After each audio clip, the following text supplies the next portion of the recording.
দার বিজ্ঞ ডাক্তার বলে এই লোকটাকে যদি বাঁচাতে হয় শুয়োরের গোশত খাওয়াতে হবে।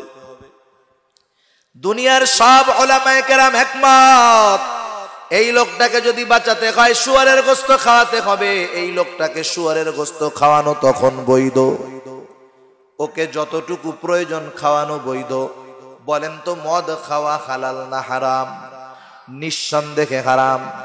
কিন্তু যদি কোনো মানুষ এমন রোগে আক্রান্ত হয় যেই লোকটাকে বাঁচানোর জন্য মদ ছাড়া কোনো উপায় নাই, দিনদার বিজ্ঞ ডাক্তার যদি বলে একে মদ খাওয়াতে হবে নাইলে সুস্থ হবে না, মরবে, দুনিয়ার সব উলামায়ে কেরাম একমত এই লোককে বাঁচানোর জন্য যত মদ খাওয়ানোর দরকার খাওয়ানো জায়েজ আছে।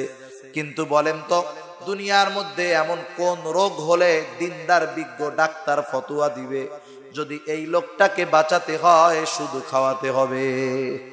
এমন রোগ আছে নাকি কোন জায়গায়?